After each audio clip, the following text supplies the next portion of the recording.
بسم اللہ الرحمن الرحیم ایاک نعبد و ایاک نستعین۔ میرے پاکستانیوں، ابن خلدون جو دنیا مانتی ہے کہ جو ماڈرن ہسٹری ہے، جو جس طرح ماڈرن تاریخ لکھی گئی، اس کو باپ مانتے ہیں کہ وہ سب سے پہلے اس نے تاریخ کو صحیح معنی میں لکھنا شروع کیا۔ تو ابن خلدون ایک جگہ کہتے ہیں کہ میں نے جتنا قرآن اور اسلام کی سٹڈی کی ہے تو میں ایک نتیجے پہ پہنچا کہ اللہ نے انسان کو دنیا میں بھیجا ہی ایک وجہ سے کہ اللہ کی زمین پہ انصاف قائم کرو۔ انصاف کے اوپر آپ کوئی بھی دنیا کا معاشرہ لے لیں، جب انصاف ہوتا ہے تو وہ معاشرہ اوپر کھڑا ہوتا ہے۔ نبی صلی اللہ علیہ وسلم نے دنیا کی تاریخ کا سب سے بڑا انقلاب تھا مدینہ میں، کوئی اس کی مثال نہیں ہے دنیا کی تاریخ میں، کہ ہجرت ہوتی ہے 622، جنگ بدر ہوتی ہے 625، 313 لڑنے والے، اور 11 سال کے بعد ایک سپر پاور گھٹنے ٹیکتی ہے رومن ایمپائر، اور اس کے اگلے سال دوسری سپر پاور گھٹنے ٹیکتی ہے پرشین ایمپائر قدسیہ میں۔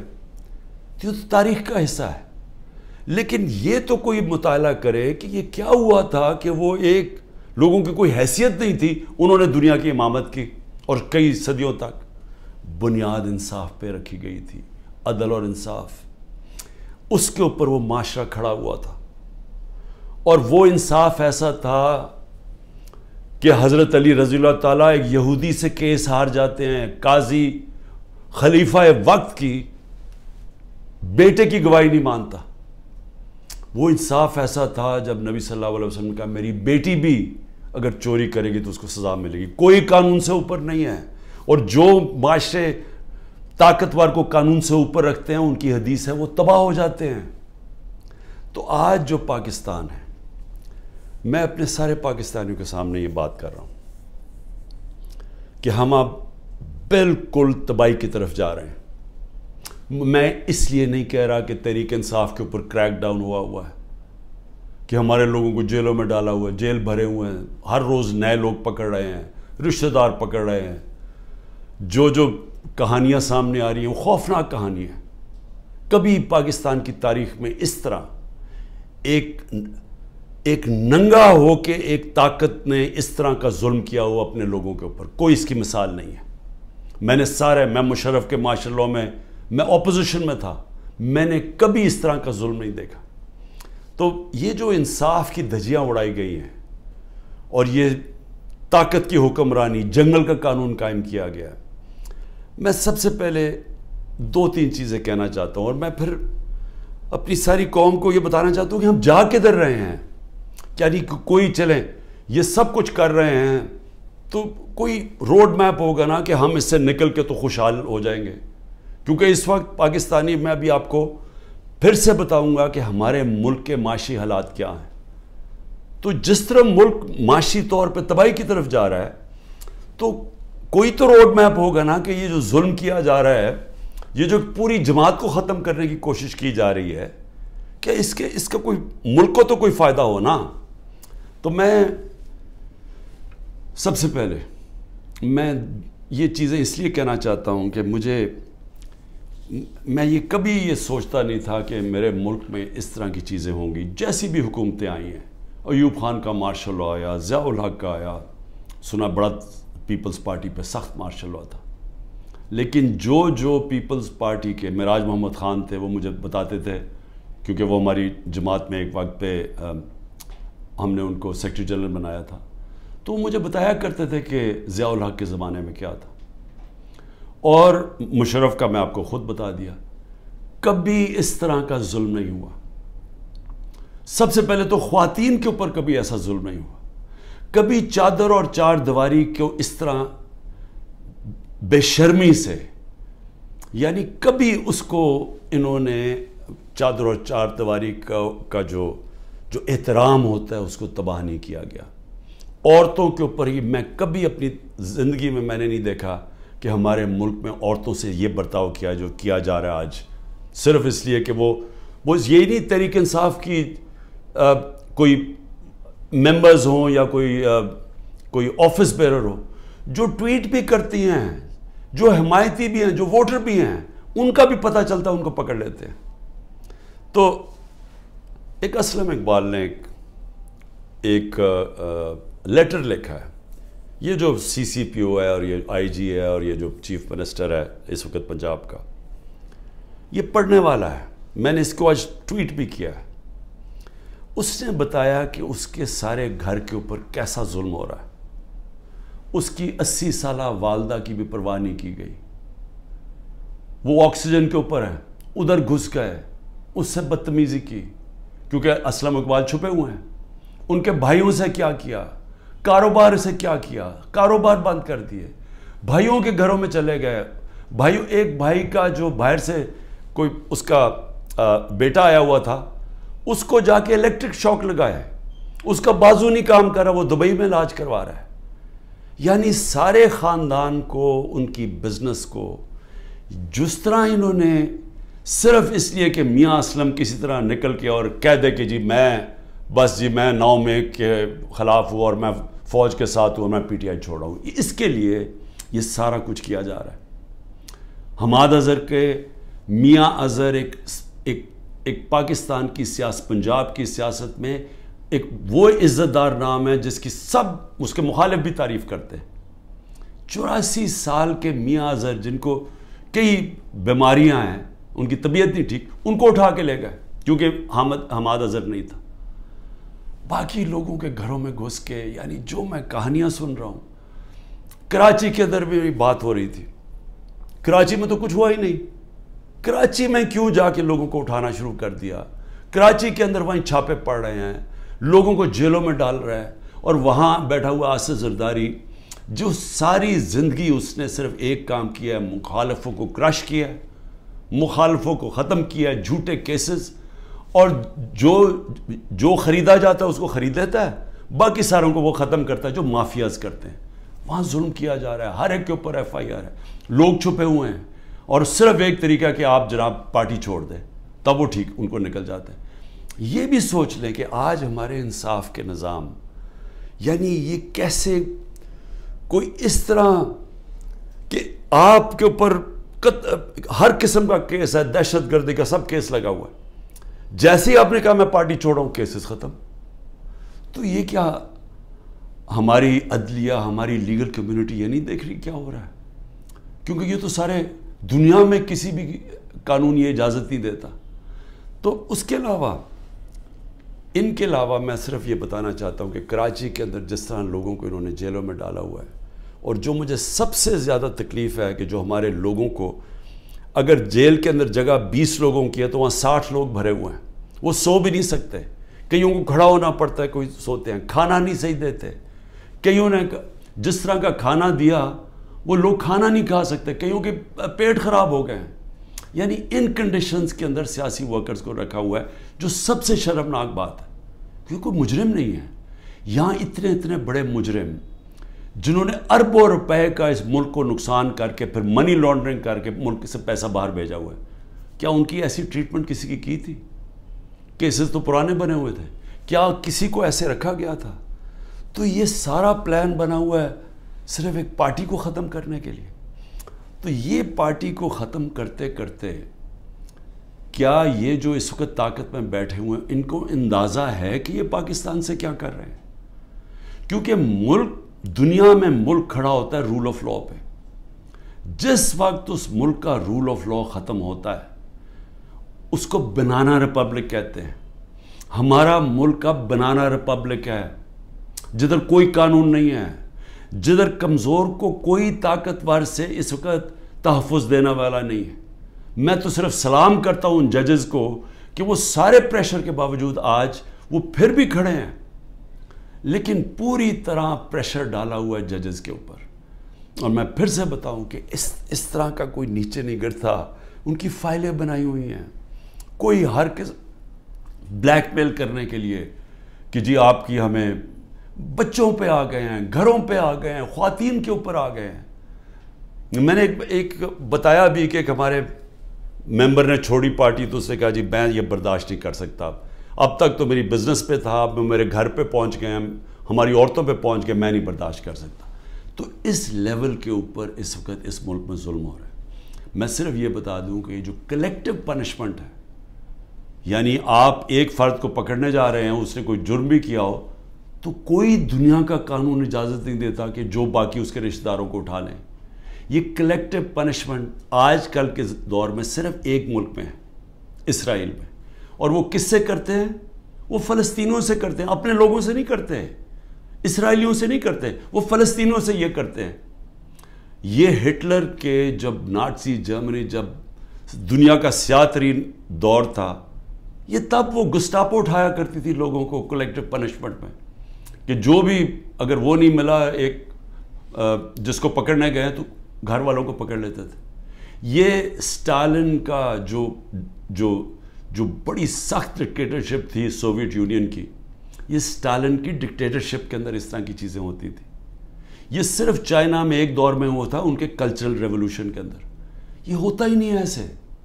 یہ کوئی دنیا کا انصاف کا نظام کلیکٹیو پنشمنٹ کی اجازت نہیں دیتا، جو آج پاکستان سے ہو رہی ہے۔ لیکن یہ اب ہو کیا رہا ہے؟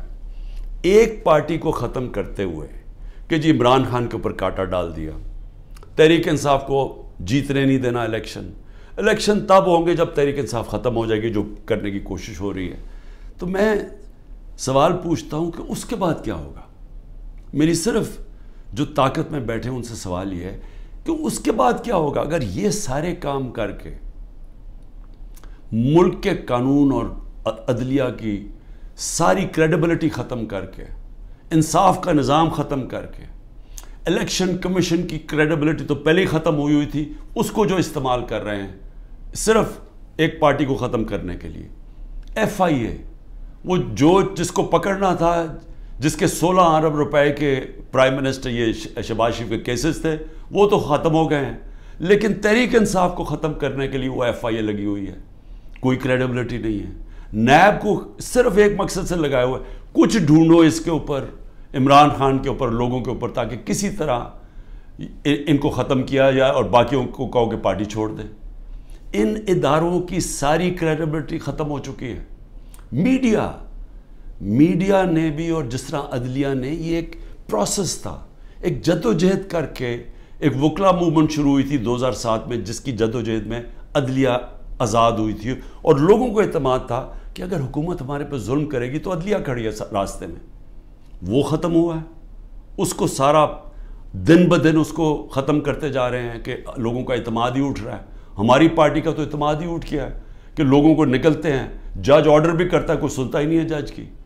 مجھے یہ بتائیں کہ میں نے آئین کو سامنے رکھتے ہوئے میں نے تب یہ فیصلہ کیا کہ ہم یہ پنجاب کی گورنمنٹ نہیں چلا سکتے، یہ گرانے کی کوشش کر رہے تھے، تو ہمارے پاس تو ایک کی میجورٹی سے گورنمنٹ ہماری بچی ہوئی تھی، ہم تو کام کر ہی نہیں سکتے تھے، سارا وقت کوشش ہو رہی تھی گورنمنٹ گرانے کے لیے، پیسہ چل رہا تھا، اوپر سے نامعلوم افراد پورا زور لگا رہے تھے گورنمنٹ گرانے کے لیے۔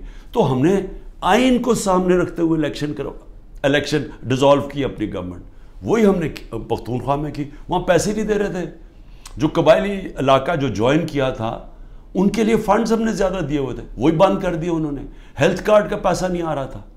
تو جب ہم نے سوچا کہ ہم گورنمنٹ ہی نہیں چلا سکتے، ہم نے آئین کے مطابق، دنیا کی پارلیمنٹری ڈیموکریسی کی روایت کے مطابق، آئین کے مطابق ہم نے اپنی گورنمنٹ ڈیزالو کر دی۔ 90 دن میں الیکشن ہونا تھا، ہمیں تو کوئی الیکشن ہی نہیں ملا۔ یعنی اوپنلی آئین کی انہوں نے خلاف ورزی کی ہے، اور میں اپنے سپریم کورٹ سے اب انتظار کر رہا ہوں کہ یہ تو آپ کی اب کریڈیبلٹی ایٹ سٹیک ہے، سارے سپریم کورٹ کی کریڈیبلٹی سٹیک پہ ہے کہ اگر آپ آئین میں 90 دن میں الیکشن ہی نہیں اب کروا سکے تو مجھے بتائیں کیا چیز روک رہی ہے کہ انہوں نے اگر اکتوبر میں سوچا کہ جی ابھی تحریک انصاف ابھی بھی جیت سکتی ہے تو اکتوبر بھی نہ الیکشن کروائیں۔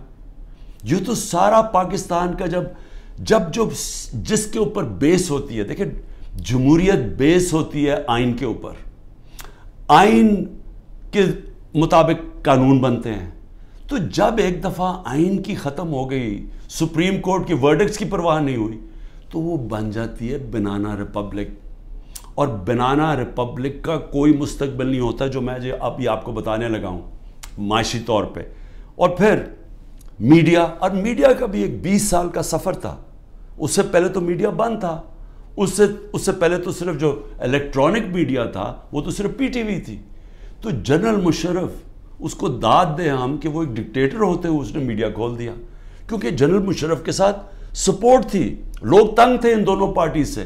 ان کی کرپشن دو دفعہ کرپشن میں گئی، لوگ تو تنگ تھے. تو لوگوں نے مشرف کو خوش آمدید اس کو ویلکم کیا.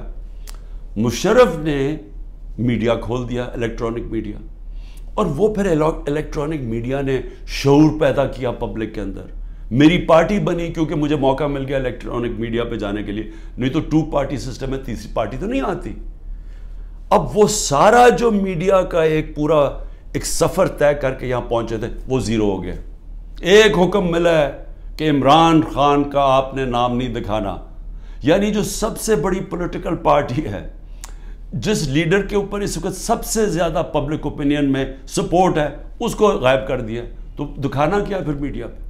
اور پھر صحافی چپ کر کے. یعنی میں آج دیکھنا چاہتا تھا کہ کتنے میں دم ہے.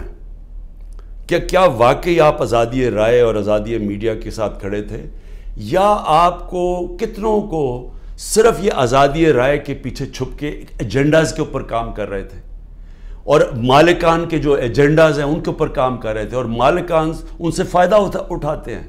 ان کو اتنا فائدہ اس سے نہیں ہوتا جو چینل سے ملتا ہے، ان کو جو بزنسز میں فائدہ ہوتا ہے.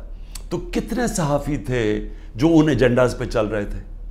اللہ کا کرم یہ ہے کہ دودھ کا دودھ پانی کا پانی ہو رہا ہے. اس مشکل وقت میں لوگوں کا پتہ چلتا جا رہا ہے، اور میڈیا کی پوری سمجھ آنی شروع ہو گئی ہے کہ میڈیا کدھر کھڑا ہے. اور لوگ سارے سوشل میڈیا پہ چلے گئے ہیں، اور سوشل میڈیا سے اب انفارمیشن لے رہے ہیں، کیونکہ اس قوم کو تو پتہ چل گیا کہ میڈیا اب سینسر ہو گیا بالکل. اور اس کے بعد جو اگلی بات کرتا ہوں کہ اب اس کے بعد ہماری اکانومی آ گئی، ہماری جمہوریت بھی ختم، جمہوری ادارے بھی ختم، صرف ایک پارٹی کو باہر رکھنے. لیکن جو سب سے بڑا اس وقت جو ملک کو خطرہ ہے وہ تو ہماری معیشت کا ہے. اکانومی ہماری بیٹھ گئی ہے. میں صرف پھر سے اپنی قوم کو بتانا چاہتا ہوں کہ اس وقت اکانومی کا حال کیا ہے. ہم جب چھوڑ کے گئے تھے 6.1% پہ ہماری اکانومی بڑھ رہی تھی، یعنی دولت میں اضافہ ہو رہا تھا ملک میں. اور میں پھر یہ کہوں کہ یہ پاکستان کی تاریخ میں پہلی دفعہ امریکی ڈالرز نہ آنے کے، جو کہ ایوب خان کے دور میں آئے، ضیاء کے دور میں آئے، مشرف کے دور میں آئے، تب گروتھ ریٹ اوپر تھی.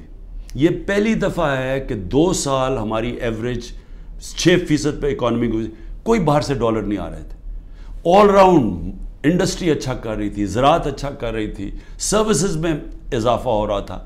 تو جب ملک جب اوپر جا رہا تھا 6% پہ، ادھر سے سازش کر کے ایک آدمی نے بند کمرے میں فیصلہ کر کے گورنمنٹ کرائی. اب آج دیکھیں ذرا کیا حالات ہیں. پاکستان کی 6.1% سے آج ہماری گروتھ ریٹ یعنی اکانومی میں جو اضافہ ہے وہ پہنچ گئی ہے 0.3 پہ. انڈیا اس وقت 7.2% پہ بڑھ رہی ہے، آگے گروتھ ریٹ آگے. بنگلہ دیش 5.5% پہ بڑھ رہی ہے، اور ہم 0.3 پہ پہنچ چکے ہیں. 1 سال کے اندر ہمارا جو ملک کا جو ایکسپورٹس ہیں، دیکھیں نا، جب تک آمدنی آتی ہے ڈالر سے تو ہماری ایکسپورٹ تو ہر سال بڑھ رہی تھی. اس وقت اور ایکسپورٹس یعنی ڈالرز اندر آتے ہیں جب چیزیں بیچتے ہیں، 13.6% پہ ایکسپورٹس گری ہیں 1 سال میں. اور جو دوسری چیز ڈالرز اندر آتے ہیں ریمیٹنسز سے، وہ 13% پہ گری ہیں ریمیٹنسز. ان کا ملا کے اور پھر جو انویسٹمنٹ ہے، جو باہر سے انویسٹمنٹ آتی ہے، ڈالرز آتے ہیں نا، وہ 90% گر گئے ہیں. 1 سال میں 90% انویسٹمنٹ گر گئی ہے.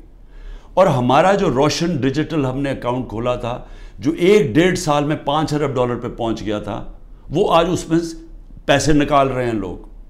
یعنی کہ جو بیرون ملک پاکستانی ہمارا سب سے بڑا احساس ہے، وہ اعتماد کھو بیٹھا ہے اس گورنمنٹ پہ.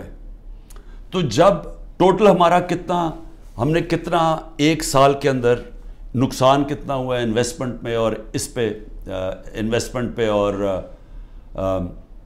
ریمیٹنس اور ایکسپورٹس پہ 7 ارب ڈالر.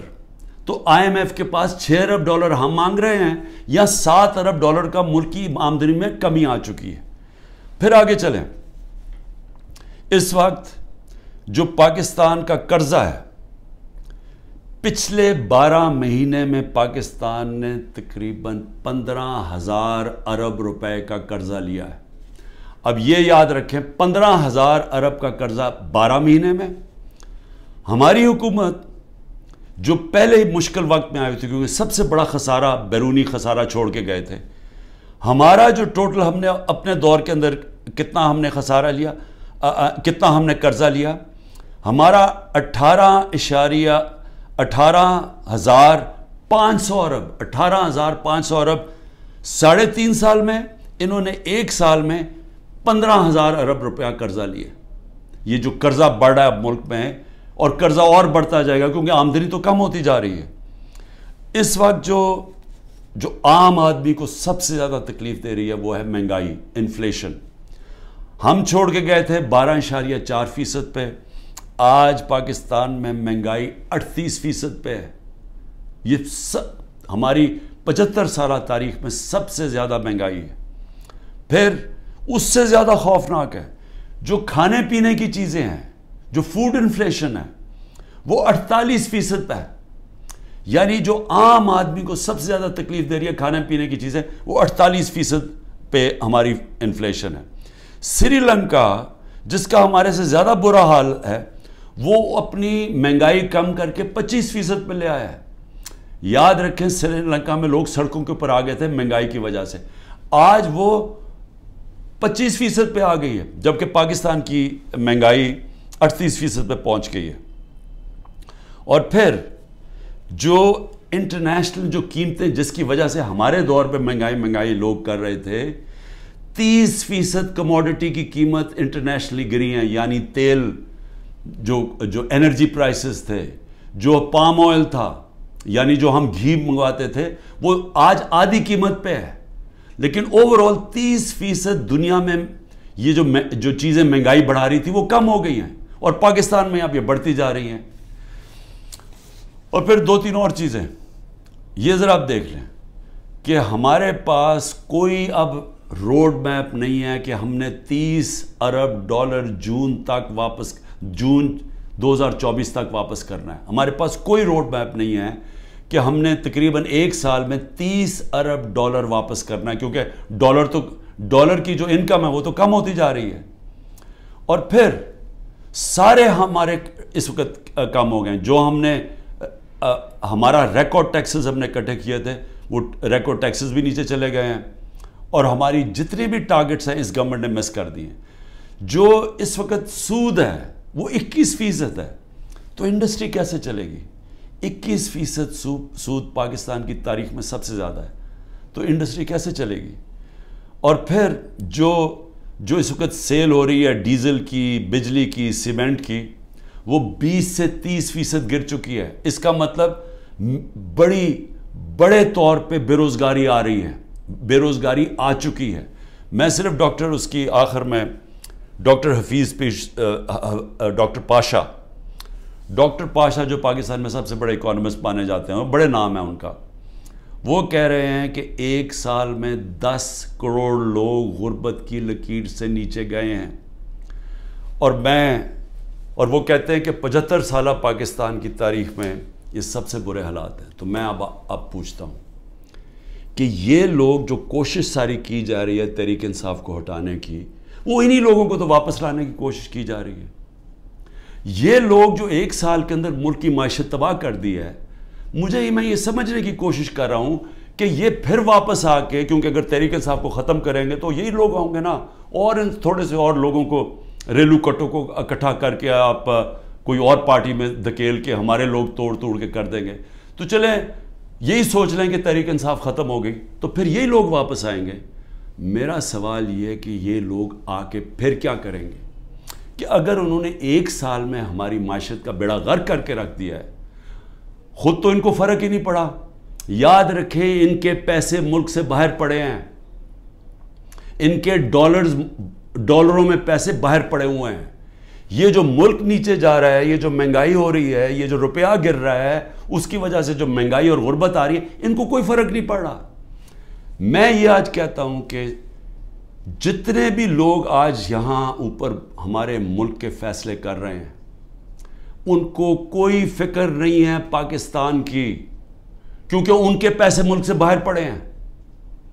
اگر ان کے ملک سے باہر پیسے پڑے ہیں، ان کو کوئی فرق نہیں پڑ رہا۔ ان کو جب وقت آئے گا، مشکل وقت آیا، میں آج آپ کو لکھ کے دے رہا ہوں، ان سب نے ملک سے باہر بھاگ جانا ہے۔ کم از کم جو اسٹیبلشمنٹ ہے ایک کام تو کرے نا، ان سب جو یہاں آج فیصلے کر رہے ہیں ایک کام کرے کہ ان سب کو ای سی ایل پہ ڈالے، اور ای سی ایل پہ تب تک ڈالے جب تک الیکشن نہیں ہو سکتا، کیونکہ اگر انہوں نے ان کا سٹیک ہی پاکستان میں نہیں ہے تو ان کو تو کوئی فرق نہیں پڑنے لگا، ملک بیٹھ رہا ہے۔ ان کو تو ان کے جب ڈالرز میں پیسے پڑے ہیں، روپیہ گر رہا ہے، ان کی تو دولت کو کوئی فرق نہیں پڑ رہا، لیکن پاکستانی تباہی کی طرف جا رہے ہیں۔ اور میں آج آپ کو اپنا آخر میں یہ بھی بتا دوں کہ یہ ملک ٹھیک ہوگا کیسے، اس دلدل میں سے نکلے گا کیسے؟ صرف ایک طرح نکلے گا کہ ہم اپنے اوورسیز پاکستانی 10 کروڑ باہر پاکستانی بیٹھا۔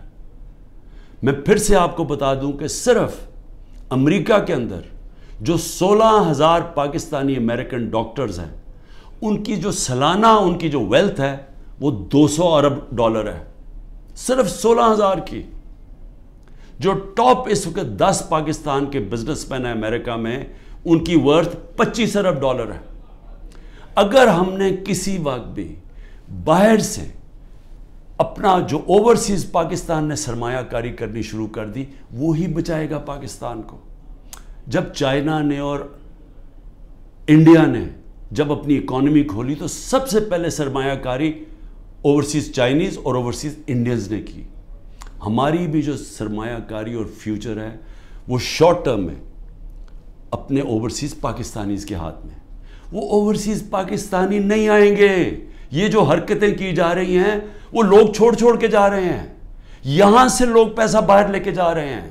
اس وقت جو ہمارے پروفیشنلز ہیں وہ چھوڑ کے جا رہے ہیں، قیمتی پروفیشنل جن کے اوپر سرمایہ کاری کر کے ان کو ٹریننگ دے کے جن کے پاس ہنر ہے، ان کے لیے تو دروازے کھلے ہیں دنیا کے، وہ تو کہیں بھی جا سکتے ہیں دنیا میں۔ جب وہ چھوڑ کے جا رہے ہیں، جب ہمارا سرمایہ ملک سے باہر جا رہا ہے، ڈالرز ملک سے باہر جا رہے ہیں، تو یہ ساری حرکتیں اور اس وجہ سے ہے کہ اوپر تو پہلے چور مسلط کر دیے۔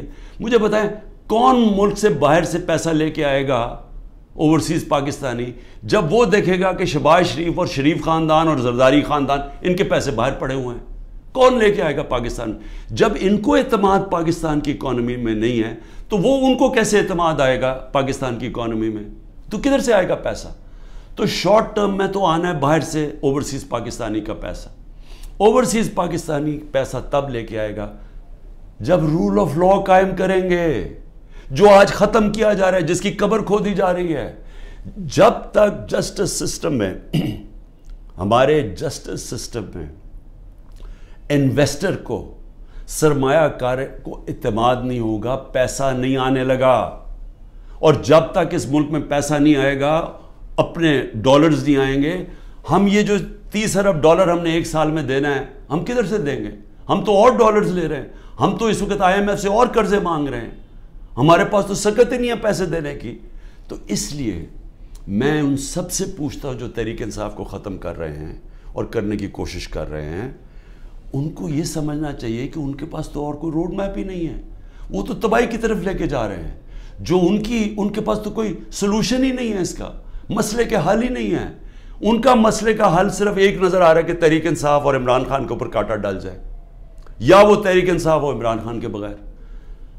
لیکن میں پھر آخر میں یہ کہنا چاہتا ہوں، یہ کبھی ہو ہی نہیں سکتا۔ اگر ملک کی سب سے بڑی جماعت جس کا پاس سب سے بڑا ووٹ بینک ہے، آپ جب اس کو جس طرح ختم کر رہے ہیں، آپ پاکستان کی جمہوریت ختم کر رہے ہیں، اور پاکستان کی جمہوریت ختم کرنے کا مطلب آپ مستقبل ختم کر رہے ہیں، آپ آزادی ختم کر رہے ہیں اس ملک کی، آپ لوگوں کو غلام بنا رہے ہیں. یہ جو سارے حربے استعمال کر رہے ہیں یہ اسرائیل غلاموں کے اوپر فلسطینیوں کو غلام بنا کے تو یہ حربے استعمال کرتی ہے. یہ کشمیر کے اندر مقبوضہ کشمیر میں ہندوستان کشمیریوں پہ کر رہی ہے یہ چیزیں.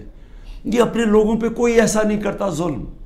اور سب سے بڑی پارٹی کو جب آپ ختم کر رہے ہیں تو پھر سے میں آپ کو کہوں کہ جو آپ کو حربے استعمال کر رہے ہیں اور کرنے پڑیں گے آگے اور کرنے پڑیں گے کیونکہ سب سے بڑا ووٹ بینک ہے وہ کدھر سے ختم ہوگا. تو اس کا مطلب مکمل طور پہ یہ ظلم کا نظام چلتا رہے گا. اور آخر میں جب بھی آپ سمجھیں گے کہ اب پارٹی ختم ہوگی تب الیکشن کروائیں گے وہ جمہوریت ختم ہو جائے گی. مجیب الرحمان کو جب انہوں نے اس کے خلاف کریک ڈاؤن کیا ہم نے پاکستانیوں نے کریک ڈاؤن کیا جس کو پرائم منسٹر بننا چاہیے تھا اس کی پارٹی کو بین کر دیا کالعدم کر دیا تو اس کے بعد جو الیکشن کروایا اس کی کیا حیثیت تھی؟ کیا وہ ایسٹ پاکستان کے لوگوں نے مانا تھا وہ جو الیکشن کے بعد لوگ سامنے آئے تھے؟ کسی نے کوئی بھی ان میں سے بچا تھا جیسی واپس جب ان کے پاس ان کو وہ آزاد ہو گئے ہمارے سے؟ تو یہ بھی جو لوگ آپ الیکشن کروائیں گے یہ ریلو کٹوں کی اور یہ جو سارے چوروں کو اور یہ جو سب اکٹھے ہوئے ہیں منی لانڈررز یہ جو ملک میں سزا یافتہ بیل کے اوپر لوگ تو جب کیا آپ کا خیال ہے کہ اس سے قوم مان جائے گی؟ ان کی کیا قوم ان کی حکومت مان جائے گی؟ وہ آج ہی نہیں مان رہی. وہ اتنے ڈرے ہوئے ہیں کہ سب کچھ ہو کے بھی وہ تو الیکشن سے بھاگ رہے ہیں. 10,000 ورکر بھی اندر ہیں پھر بھی ڈرے ہوئے ہیں الیکشن کروانے میں پھر بھی کہہ رہے ہیں کہ اگلی مارچ تک الیکشن ہوگا. تو میں آج جو بھی اس ملک میں طاقت میں بیٹھے ہوئے ہیں میرا آپ کو سمپل یہ پیغام ہے کہ جس راستے پہ آپ یہ لے کے جا رہے ہیں اس میں پاکستان کی تباہی ہے اندھیرا ہے. ہمارے بچوں کا مستقبل تباہ ہو رہا ہے اور اتنی مایوسی پھیلی ہوئی ہے پاکستان میں امید ختم ہوتی جا رہی ہے کہ لوگ چھوڑ کے جا رہے ہیں. ابھی بھی وقت ہے کورس کریکشن کریں راستہ بدلیں اور راستہ صرف فری اینڈ فیئر الیکشن ہے. پاکستان زندہ باد.